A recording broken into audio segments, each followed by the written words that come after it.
작년 2월 KBS 방송에서 이 감사가 뇌를 바꾼다라는 그런 제목으로 다큐멘터리를 방영한 적이 있습니다. 이 하나님 앞에 우리가 감사하는 생활을 할 때 그 감사가 우리의 뇌를 바꾼다는 것입니다. 그러면서 2017년도 강남 세브란스 병원에서 진행했던 실험을 이제 소개하고 있습니다. 276명의 건강한 남자와 여자를 대상으로 그룹을 둘로 나눠서 한 그룹은 5분 동안 계속해서 감사를 명상하게 했고, 또 한 그룹은 계속해서 원망을 명상하게 했습니다. 나중에 이제 감사를 명상하게 한 분들의 뇌를 이제 조사를 해봤는데요, 긍정적인 감정을 처리하는 그 연결성 회로가 굉장히 증가했다고 하는 그런 결과가 나왔습니다. 실제로 감사하는 분들의 뇌가 이렇게 변한 것입니다. 초등학생들을 대상으로 3개월 동안 또 감사 프로그램을 진행하였는데 그 아이들의 또 뇌를 검사를 해봤습니다. 그랬더니 이 감사하는 아이들은 자기 조절 능력이라든지 또 심신의 균형과 같은 긍정적인 요소는 굉장히 이제 증가하였고, 또 반면에 뇌의 피로도와 같은 부정적인 요소는 굉장히 감소했다고 하는 그런 결과를 얻어냈습니다. 일반적으로 이 사람들의 뇌는 어떤 부정적인 생각이라든지 또 부정적인 감정에 많이 길들여져 있다고 합니다. 그런데 알렉스 코브 박사, 이 뇌 과학자로 알려져 있는 이 알렉스 코브 박사에 의하면은 우리가 감사를 하면은 우리 몸 안에서 행복 호르몬이 굉장히 많이 활성화가 된다고 합니다.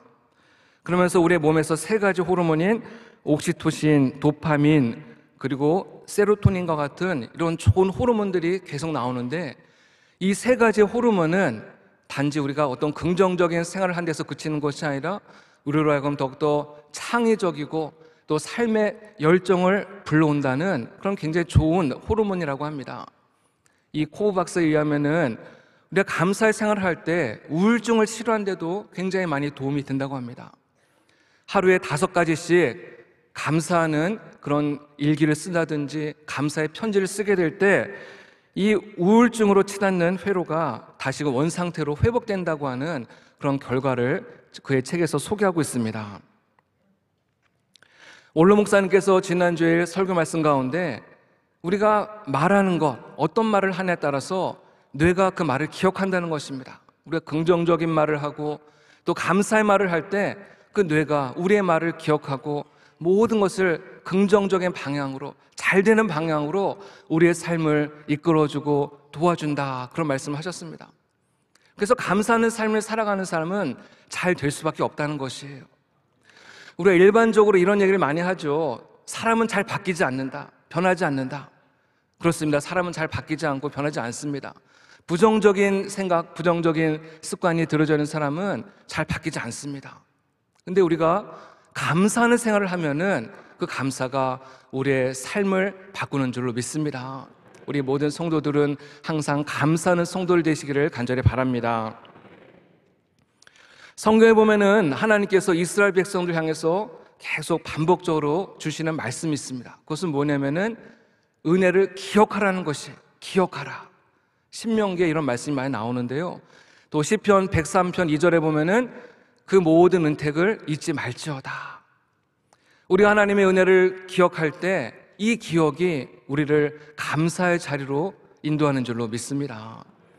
그래서 이스라엘 백성들은 하나님의 은혜를 잊지 않기 위해서, 하나님의 은혜를 늘 감사하기 위해서 그들은 3가지의 장치를 마련하였습니다. 첫 번째 장치는 기념비를 세우는 것입니다. 여호수아가 요단강을 건넜을 때, 요단강을 건너고 난 다음에 길갈에 12개의 돌을 세우고 하나님을 기념하는 기념비를 세웠습니다. 또 사무엘은 블레셋과의 싸움에서 큰 승리를 거둔 뒤에 에벤에셀, 도움의 돌이라고 하는 기념비를 세웠습니다. 그런가 하면은 다윗은 수많은 또 찬양의 시를 지어서 하나님을 찬양하고 하나님의 은혜를 기억하였습니다. 이렇게 기념비를 세우고 찬양시를 만든 그 목적은 2가지로 요약할 수가 있는데요, 첫 번째는 하나님께서 우리에게 베푸신 은혜를 기억하고 감사하고 찬양하고 하나님을 영화롭게 하는 목적이 있고요, 또 하나의 목적은 무엇이냐면은 하나님께서 베푸신 은혜를 당대에만 기억하는 것이 아니라 우리 후손들에게 그 하나님의 은혜를 가르치고 전하는 굉장히 중요한 목적이 있는 것입니다. 근데 이스라엘 백성들이 하나님의 은혜를 기억하고 감사하기 위해서 만든 가장 중요한 장치가 있는데, 그것은 무엇이냐면은 절기를 지키는 것입니다. 절기. 근데 사실은 이 절기를 지키는 것은 사람들의 아이디어에서 나온 것이 아니라 하나님께서 명령하신 것입니다. 오늘 말씀을 보면 하나님께서 이스라엘 백성들에게 이스라엘의 모든 남자들은 1년에 3번씩 하나님께 보이라 라고 말씀하고 있습니다. 이 3번은 3가지의 절기를 말씀하고 있는 것인데, 무교절, 77절, 초막절을 말하는 것입니다. 이 3가지의 절기가 되면은 반드시 이스라엘 백성들은 하나님 앞에 보이라 이렇게 말씀하고 있습니다. 그저께 담임 목사님께서 시편 120편에서 134편까지는 성전에 올라가는 노래라고 그렇게 소개해 주셨습니다. 수많은 순례자들이 원근 각지에서 하나님을 예배하기 위해서, 절기를 지키기 위해서 원근 각지에서 성전을 향해서 올라갈 때 이 성전에 올라가는 노래를 부르면서 이 성전에 올라갔다는 것입니다. 절기를 지키는 일은 여간 불편하고 여간 위험한 일이 아닐 수가 없습니다. 모든 하던 일들을 다 중단하고 성전을 향해서 올라가야 됩니다. 어떤 분은 성전 가까운 곳에서 오는 분도 있겠지만은 어떤 분은 또 먼 곳에서 성전을 향해서 오는 분들도 있다는 것입니다. 성전을 향해서 가는 길은 좋은 경치를 감상하면서 여행하는 길이 아닙니다. 때로는 거칠고 험한 산을 건너고 광야를 지나고 또 강을 건너가는 굉장히 위험하고 고단한 일이 아닐 수가 없습니다. 길을 가다가 강도를 만날 수도 있고 무서운 짐승을 만날 수도 있습니다. 또 자신이 두고 온 집의 가족들이라든지 또 가축들이 염려가 될 수 있을 것입니다. 이런 수많은 불편과 위험을 감수하고 성전에 올라가는 노래를 부르면서 그들은 아버지의 집으로 가서 하나님을 예배하고 감사했다는 것입니다. 이 절기를 통하여서 이스라엘 백성들은 자신이 하나님의 백성이라고 하는 정체성을 확인하고, 하나님께서 우리를 공급해 주시고 지켜주시고 여기까지 인도하신 하나님의 은혜를 감사하고, 그 하나님께서 앞으로도 우리를 계속해서 지켜주시고 은혜 주시고 책임주실 그 하나님께 감사하면서 절기를 지킨 줄로 믿습니다. 하나님께서는 이와 같이 감사함으로 절기를 지키는 하나님의 백성들에게 3가지의 축복을 약속하고 있습니다. 첫 번째는 하나님께서 이방 나라를 쫓아내 주시겠다 오늘 말씀하고 있습니다. 옆구리를 찌르는 가시와 같이 이스라엘 백성들을 압제하고 또 이스라엘 백성들을 고통 가운데 빠뜨리는 이방 나라들, 정말 내 힘과 내 능력으로는 도저히 쫓아낼 수 없는, 그래서 늘 그것 때문에 고민하고 그것 때문에 괴로워하고 그것 때문에 편안한 잠을 이루게 할 수 없었던 그 이방 나라들을 하나님이 쫓아내 주시겠다 약속하고 있는 것입니다. 오늘 우리의 모든 성도님들의 삶을 괴롭히고 압제하는 그 이방 나라와 같은 문제들이 무엇입니까? 저는 오늘 이 말씀에 의지하여서 하나님 앞에 감사함으로 예배드리는 우리 모든 성도님들에게 그동안 수많은 근심거리가 되었던 문제들, 나의 삶을 황폐하게 만들고 피폐하게 만들었던 그 문제들, 내 마음을 상하게 하고 내 눈에서 눈물 흐르게 했던 그 모든 문제들이 예수님의 이름으로 쫓겨나가는 그런 은혜가 있기를 간절히 기도드립니다. 두 번째로 하나님께서는 감사하는 자들에게 지경을 넓혀주시겠다 오늘 약속하고 계십니다. 지경을 넓혀준다는 것은 창대하게 해주겠다, 번영, 번창하게 해주시겠다, 크게 해주시겠다, 으뜸이 되게 해주시겠다, 이런 약속입니다. 한나의 고백처럼 하나님은 가난하게도 하시고 부하게도 하시고 우리를 낮추기도 하시고 높이기도 하시고 비천한 자를 걸음더미에서 올리사 귀족들과 함께 앉게 하시는 하나님이신 줄로 믿습니다. 모든 것이 하나님의 손에 달려있는 줄로 믿습니다. 미국의 오프라 윈프리는 청소년 시절에 성폭행을 당하고 또 마약 중독으로 인해서 정말 앞이 보이지 않는 캄캄하고 불행한 그런 삶을 살아가고 있었습니다. 그의 자서전에 보면은 그녀는 세상을 증오하고 원망이 가득하였으며 늘 하나님을 원망하며 살았다라고 그렇게 고백하고 있습니다. 이러했던 여인이 예수님을 만나면서 그의 삶에 빛이 비춰지기 시작을 했고, 그의 삶이 원망과 불평에서 감사의 삶으로 변화되었다는 것입니다. 그녀는 이렇게 고백합니다. 자신의 성공은 오직 하나님께 감사하는 데서 비롯되었다라고 그렇게 고백하고 있습니다. 특별히 윈프리는 하루에 매일 5가지씩 감사하는 제목을 찾아서 감사의 일기를 적어나갔다고 합니다. 처음에는 사소하고 보잘것 없었던 그런 일기이지만은 이 감사의 일기가 점점점 쌓이고 쌓이면서 생각이 바뀌고 습관이 바뀌면서 나중에 이 여인의 운명까지 바뀌게 된 줄로 믿습니다. 세계적으로 영향력을 끼치는 위대한 여인이 된 것인데, 이것은 하나님께서 감사하는 자에게 주시는 하나님의 놀라운 축복이고 은혜인 줄로 믿습니다. 세 번째로, 하나님께서는 감사하는 자들에게 아무도 너의 땅을 탐하지 못하게 하리라 오늘 약속하고 있습니다. 아까 말씀드린 대로 이스라엘의 모든 남자들은 절기를 지키기 위해서 1년에 3번씩 성전을 향해서 가야 됩니다. 그러면 집에는 누가 남아 있겠습니까? 여인들만 남아 있습니다. 사실상 빈 집이나 다름이 없습니다. 기회만 되면은 이방 민족이라든지 강도들이 얼마든지 그 집에 침탈해서 모든 가축들과 재산을 낙탈해 갈 수 있는 절호의 기회 아니겠습니까? 그런데 하나님께서는 하나님 앞에 절기를 지키러 오는 그 가정을 하나님께서 지켜주시겠다, 보호해 주시겠다 오늘 약속하고 계시는 것입니다. 그렇기 때문에 이 절기를 지키는 일은 믿음이 없이는 감당할 수 없는, 믿음과 너무나도 직결되어 있는 문제가 아닐 수가 없다는 것입니다.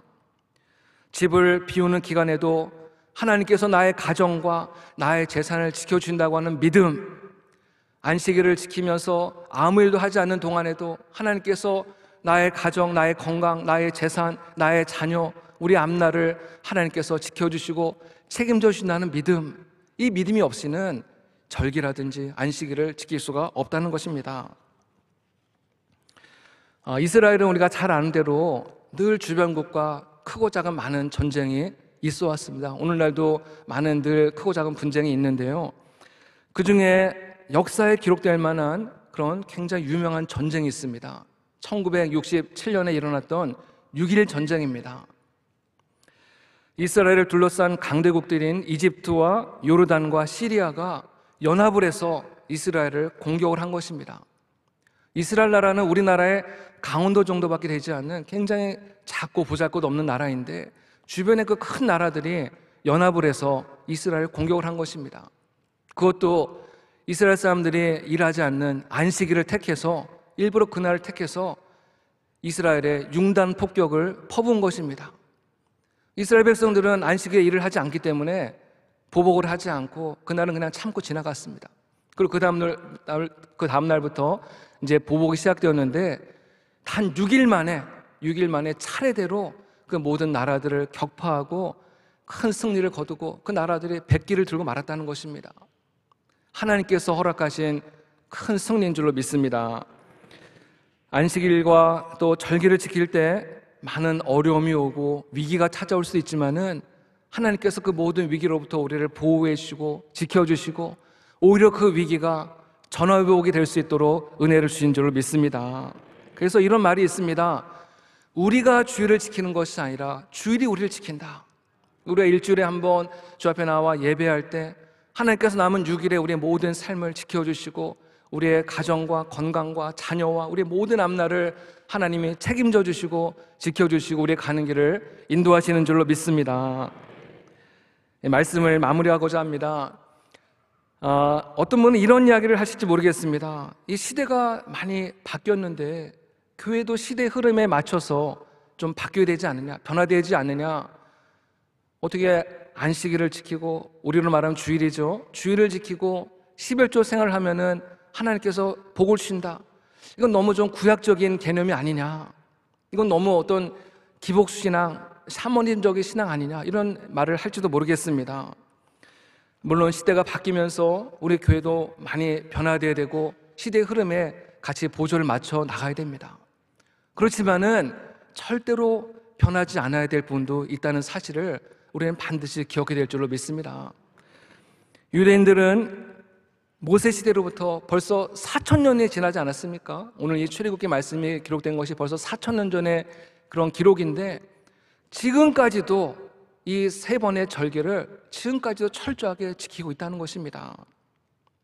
어찌 보면 정말 고리타분해 보이고 시대에 뒤떨어지는 그런 전통이 아닐 수가 없습니다.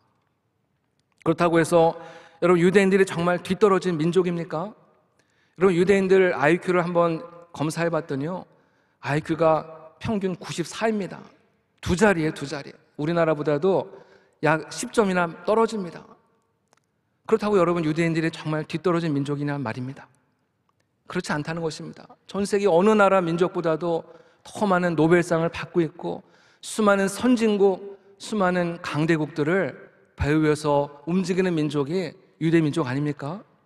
신명기 28장 말씀과 같이 하나님 말씀을 경외하고 그 말씀대로 살아갈 때 세계 모든 민족 위에 뛰어난 민족이 되게 하시겠다는 하나님의 약속이 그들의 삶을 통해서 이루어진 결과인 줄로 믿습니다. 교회는 주님이 다시 오시는 그날까지 주의를 지키고 예배의 자리를 잘 지켜야 될 줄로 믿습니다. 이것이 우리 성도들의 정체성이고 우리가 살아가는 이유이고 목적인 줄로 믿습니다. 어느 기사를 봤는데, 이제 최근에 코로나가 이제 많이 누그러지면서 많은 사람들이 다시금 식당으로 돌아오고 백화점으로 돌아오고 영화관으로 돌아온다라는 그런 기사를 봤습니다. 그런데 교회로는 돌아오지 않은 분들이 많다는 거예요. 오늘 말씀에 보면은 하나님 앞에 보이라 라고 말씀하고 있습니다. 하나님 앞에 보이라. 아가서 2장 14절에도 내가 너의 얼굴을 보게 하라, 내 목소리를 듣게 하라 라고 말씀하고 있습니다. 우리가 지난 3년 동안에는 코로나로 인해서 불가피하게 이제 온라인으로 비대면으로 예배드리는 분들도 많이 있었지만은, 하나님이 정말 원하시는 것은 우리가 몸을 움직여서 하나님 앞에 나와 하나님 앞에 우리 자신을 보이는 것을 하나님 원하고 계신 줄로 믿습니다. 수많은 이스라엘 백성들이 온갖 불편함과 위험을 무릅쓰고 성전에 올라가서 절기를 지켰던 것처럼 하나님의 백성들은 주의 성전에 나와서 하나님을 예배할 때 하나님께서 우리의 삶에 약속하신 이런 세 가지의 놀라운 은혜가 우리 삶 속에 이루어지게 될 줄로 믿습니다. 특별히 이번 추수감사절을 통해서 잃어버렸던 감사, 또 놓치고 있었던 첫사랑을 회복하는 은혜가 있기를 간절히 바랍니다. 특별히 이번 추수감사절 때 우리가 기대하는 것이 있지 않습니까? 3년 만에 다시금 재개되는 이 국밥 행사. 제가 얼마 전에 신방을 갔는데 그 남자 집사님이 그 얘기 하더라고요. 이 집사님은 추수감사절에 이 국밥을 드시고 난 다음에 마음의 문이 활짝 열려서 우리 명성교회에 등록하게 되었다고 자랑하면서 이야기를 합니다. 제가 주변 얘기 들어보면은 정말 이 국밥 한 그릇에 많은 분들이 교회 나오는 분들이 많이 있더라고요. 이 국밥 행사를 전도의 기회로 삼으시기를 간절히 바랍니다. 여러분, 성경에서는 팥죽 한 그릇에 자신의 장자권을 팔아넘겨서 평생 후회하지 않았습니까? 우리 명성교회 성도들은 국밥 한 그릇에 그동안 미뤄왔던 대면 예배를 회복하고 평생 하나님의 은혜를 누리시기를 간절히 바랍니다. 이번 추수감사절이 우리 모두가 하나님 앞에 감사하는 축제의 절기, 은혜의 절기가 되기를 간절히 소망합니다. 함께 기도하겠습니다.